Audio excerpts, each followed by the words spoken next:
Welcome back, everybody. Oh, it is a beautiful morning here.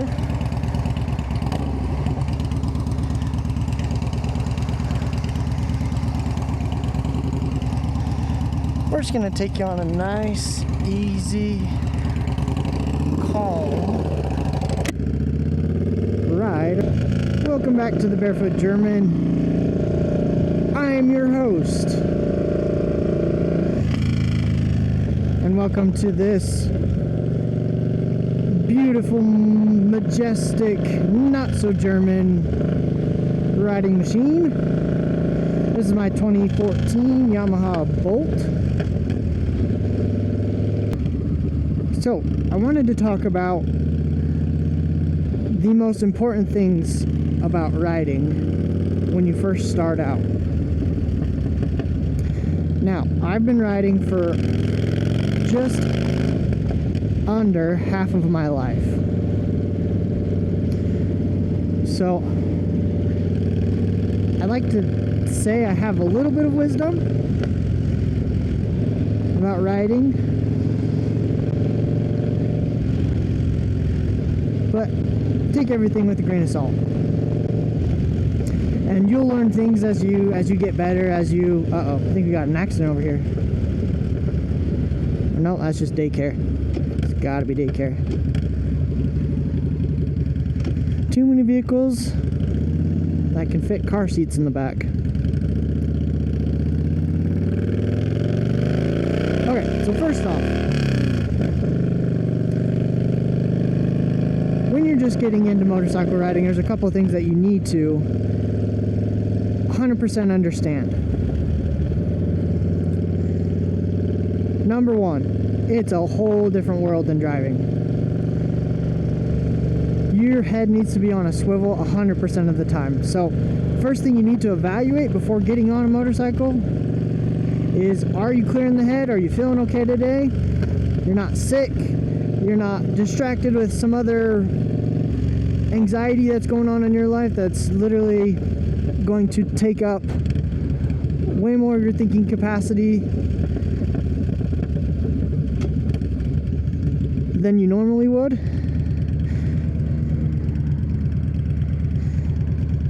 So once you've evaluated that and you're ready to swing your leg over a motorcycle, you should still be a little nervous, in my opinion.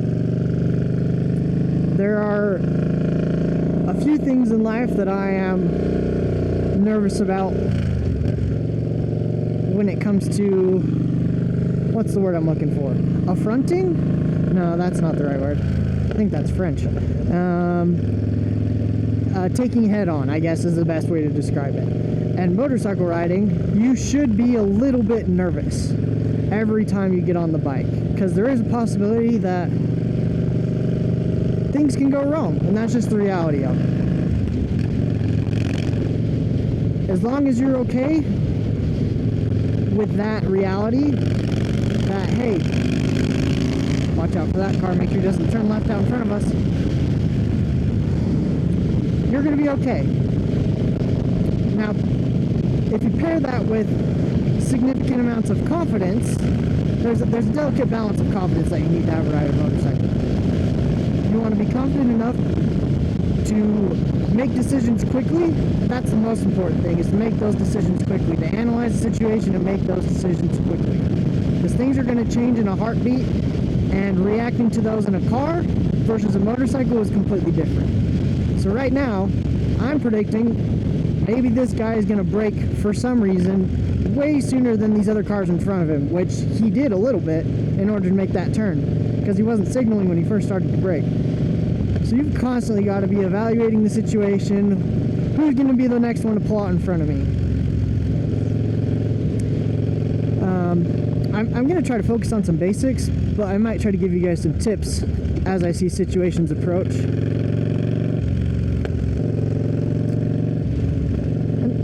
But one of the greatest things about getting on a bike for the first time is you start to realize that you immediately become part of a community that you weren't before starting that motorcycle. When I first purchased my first motorcycle, I got on the bike and I had no idea how there's a certain camaraderie that exists every time you pass a motorcycle. Everyone gives you the 2 wheels down. That's what people are doing when they are passing a motorcycle. Got to make sure I'm staying visible over here so that car can see me. That's what people are doing when they give the 2 fingers down wave to each other on motorcycles. From what I understand, it's 2 wheels down. Keep 2 wheels on the pavement at all times. It means ride safe, but have a good time. Now, the next thing that you need to evaluate is what type of motorcycle do you want to ride? Now, this is where things get a little tricky because there's a lot of what you want to ride and what you should ride. You have to find a balance between that as well. You have to know yourself. School zone. And you have to know your limits, capabilities. She's just turning that off. We can go the regular speed limit.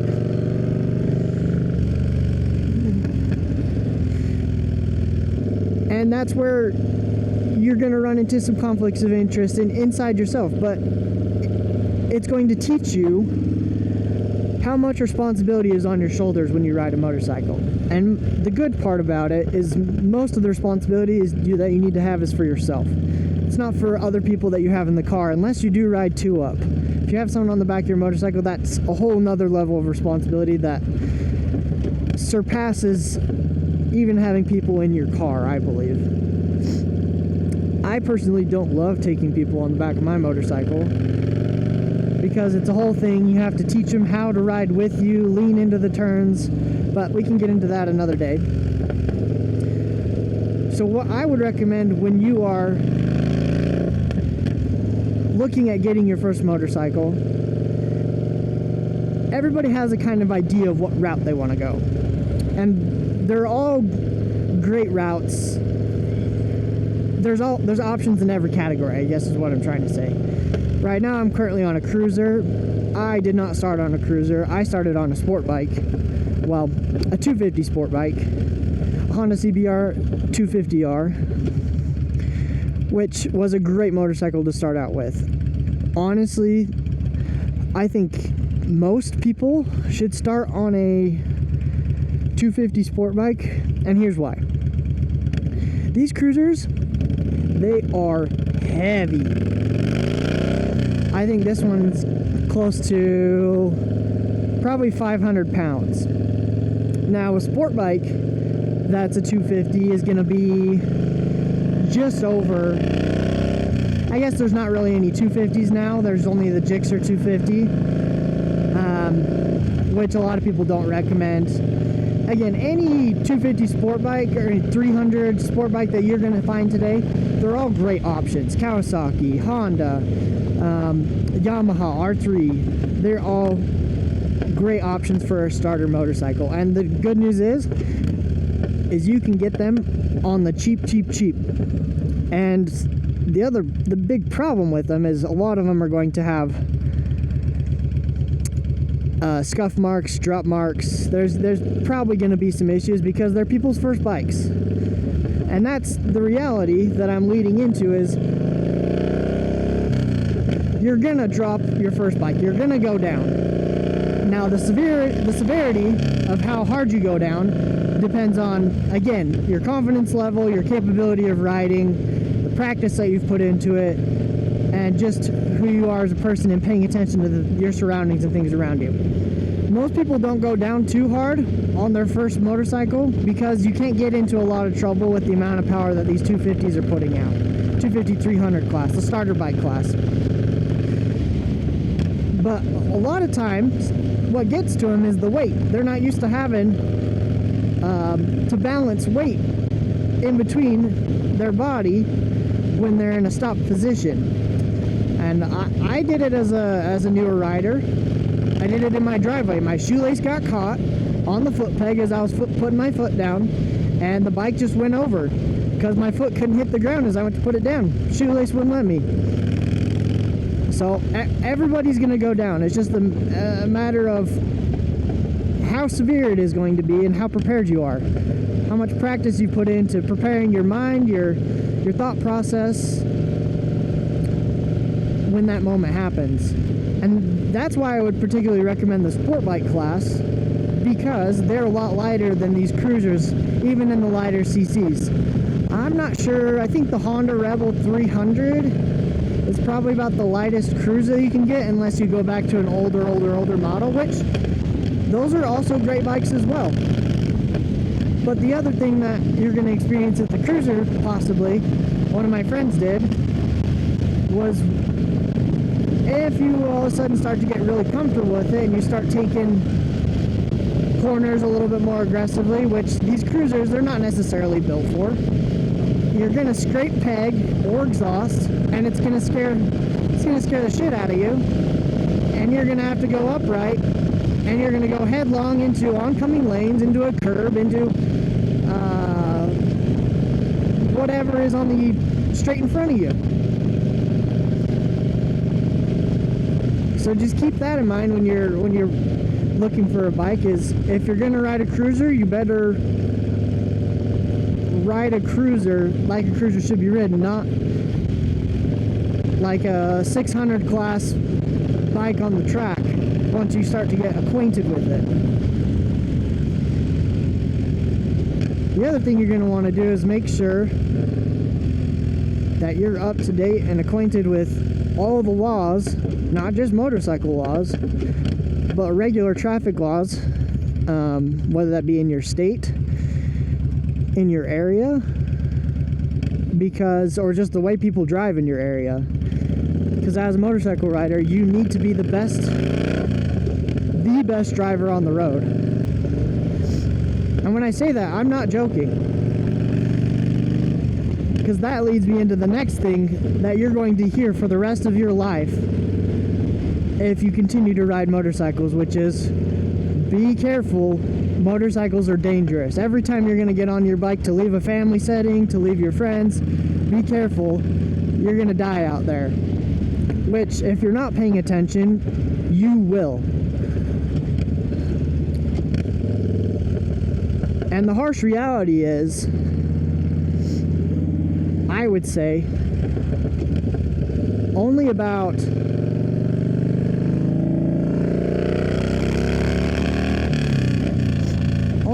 15% of the crashes that happen were completely unavoidable on the motorcyclist's part. Meaning they just had no time to react, and there was nothing that anyone could have done in the situation to make it better.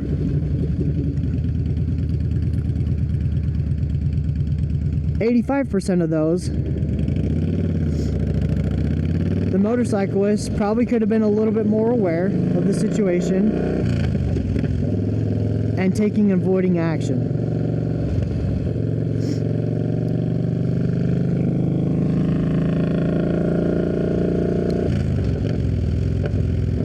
And majority of that 85%, I would say, is because of certain things that the motorcyclist did incorrectly. Whether that be wasn't paying attention or was riding outside of his capability or riding outside of the motorcycle's capability. He pushed the motorcycle past its limits because he didn't know the motorcycle's limits. And that's something that every good motorcycle salesman should tell you, which is respect the motorcycle. I don't care if it's a 1000 Super Sport or a little 300 or an adventure bike, a little 450 adventure bike, 390 adventure bike, whatever it may be.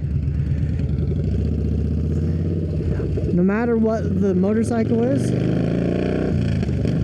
you need to respect the bike. And why do we say that? Because the second that you start throwing a motorcycle around and you have no business or capability reacting to the situations that you can get yourself in or the motorcycle can get you in, is a lot higher when you start to disregard and disrespect the motorcycle. Now I know this bike is a pig. It doesn't slow down worth a damn.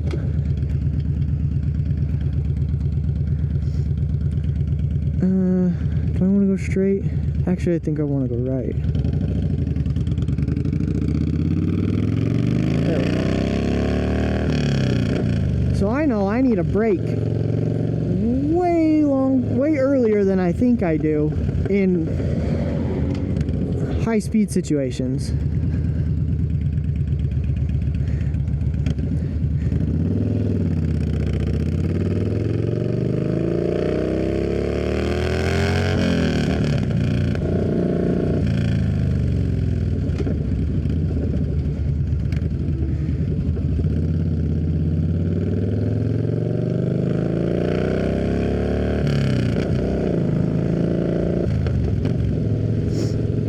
I've gotten myself into several situations where I did not respect the motorcycle or the situation I was in, and I almost cased it. But you just gotta understand, you're going to make mistakes and you're going to mess up. So the good thing to avoid, it's kind of like golf. I'm gonna put it into a golf analogy for you. The best golfers make the smallest mistakes.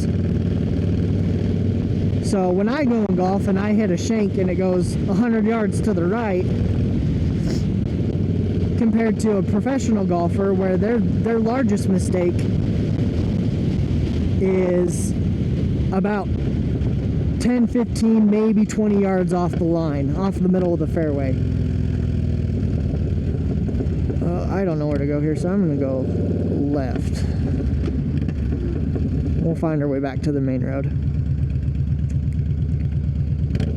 When you're riding a motorcycle, it's how prepared are you to take on that mistake when it happens.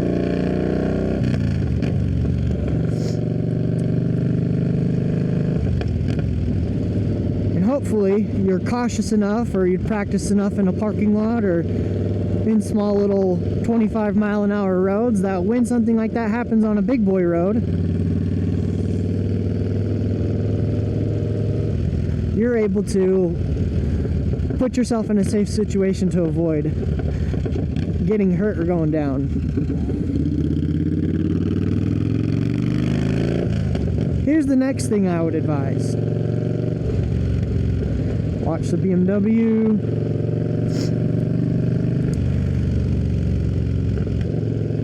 Be careful of main city thoroughfares. So like city main roads, like state streets and other highways and things like that. Because that is where you have the most cross traffic. That's what's going to be the most dangerous to motorcycles, are cars that have the potential of pulling out right in front of you and you can T-bone them, or they can T-bone you because they don't see you.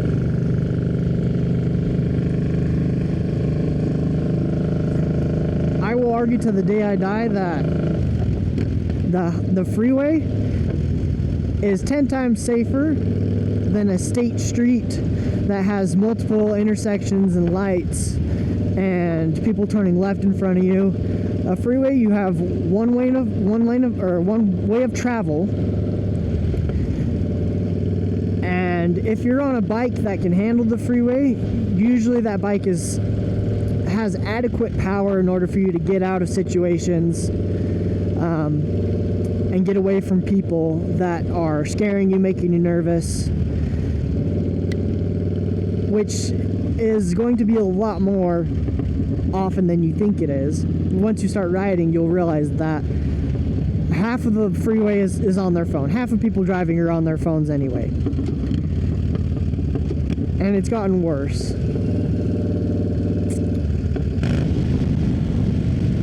Alright, I've been rambling for the last 10 minutes, but This is all good information. So I may make mini videos out of this ride, just because I think all of this is very important information. I might just make one large video, and then you guys can go for it and listen to it all. But I think all of this information is very important to understand before you ride a motorcycle. As a 16-year-old, and I was one of the first ones out of my friend group to get a motorcycle, my friends all got these little 125 two-stroke Enduros, which I think are awesome for a high school kid. You can cruise to school on that. You can have a good time. You can work on it, learn to fix it. You can't get yourself into too much trouble. They're light. They only weigh like 175 pounds, 200 pounds. So you can chuck those things around. And it teaches you the fundamentals of riding a motorcycle. I got a Lotus behind me. That's the first Lotus I've seen in months, if not years. It's a good looking car. Evora? Yes, indeed. Evora S. It's probably got Toyota's supercharged 4-cylinder in that, I think. Anyway, I digress. So if you're in high school and you're looking to get a motorcycle, your parents are crazy enough to let you. My parents were. I would probably recommend a 300 class sport bike.